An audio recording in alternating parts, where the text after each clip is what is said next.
Hello and welcome to Unit 1.1, Video 4 for Mr. McGeehee's 9th grade biology class at Arizona School for the Arts. This video series follows the biology coloring book by Robert D. Griffin. Today we're going to be taking a look at subatomic particles, which are found on coloring book plate number 7, and atomic structure, coloring book plate number 8. Before we begin with today's lecture, take a few minutes and create a chart like this in your notes. Once that's done, create another chart, a chart that looks like this. If you can, try to fill in as much of the chart as you can from the videos, and we'll talk about it in class and try to fill in the rest of it if need be. We're going to start our discussion of atomic structure by looking at 3 important subatomic particles. Now, just a disclaimer, there are more than 3. And for those of you who choose to be physicists later on, you'll find that this discussion of subatomic particles is pretty limited. But that's okay, because in biology we really only need to understand just the 3 subatomic particles that are, I guess, most important to atomic structure. And those are protons, neutrons, and electrons.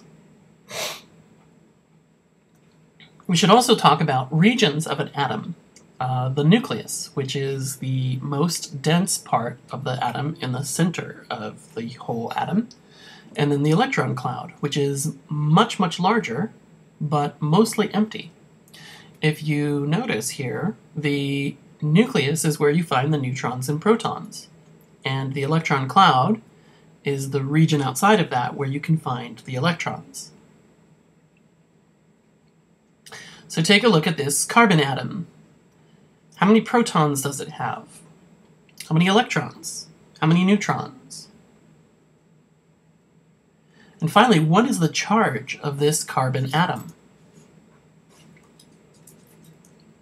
If you take a look at a periodic table of the elements, you'll find a couple of useful bits of information. In this section of the periodic table, we can see the square that represents the element nitrogen. It's got a large N, its atomic symbol. And above that N, you can often find a letter. Not a letter, a number. That's the atomic number, and it tells us the number of protons in the nucleus. So if you ever want to know how many protons nitrogen has, you just look at its atomic number. And you find that all atoms of nitrogen have 7 protons in their nucleus. All atoms of any element have the same number of protons. So all atoms of carbon have 6 protons. All atoms of oxygen have 8 protons. For our purposes, we can use the atomic number to tell us the number of electrons that the atom has, if the atom were neutral in charge.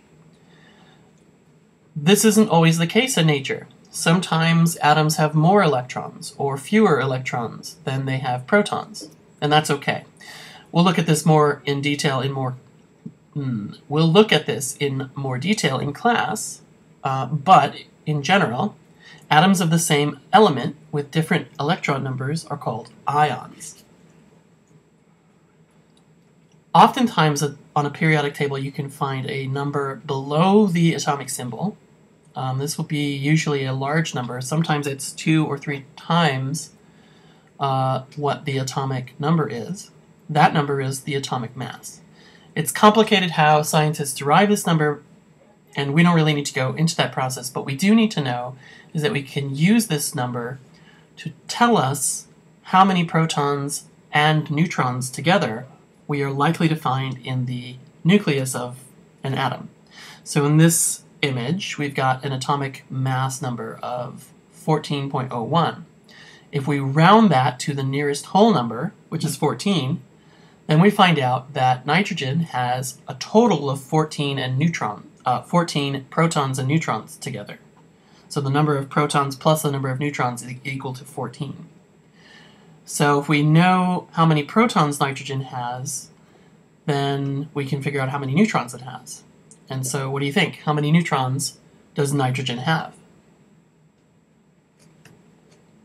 I want to use an analogy of the atom to give you an idea of how much of the atom is actually just empty space. We tend to think of atoms as being sort of solid particles like billiard balls, but it's not true.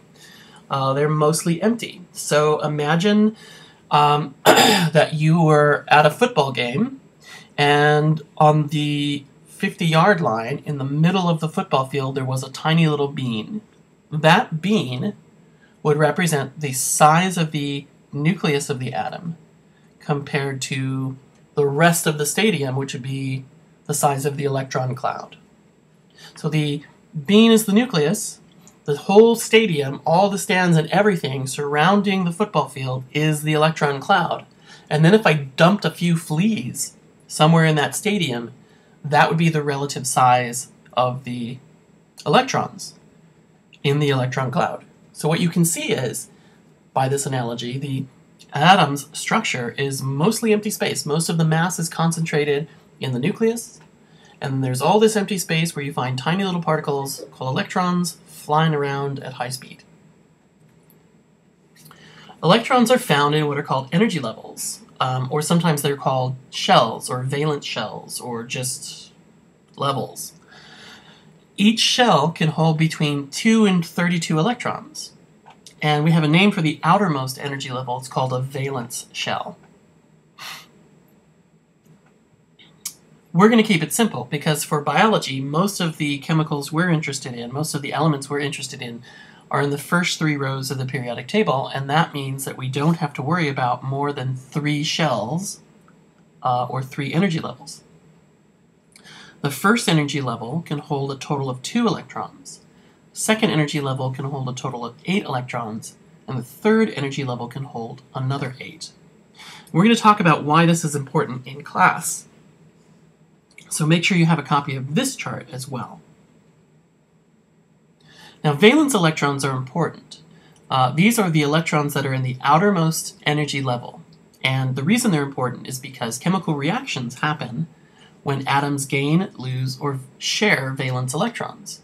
So all of the chemistry that we're going to be interested in biology class is happening when atoms interact by their valence electrons.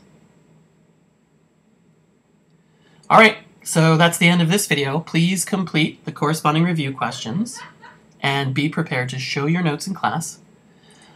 I'm looking forward to seeing you guys tomorrow. You guys know I've got a special place in my teeny tiny little heart for each and every one of you. But you better come with your notes. All right, bye.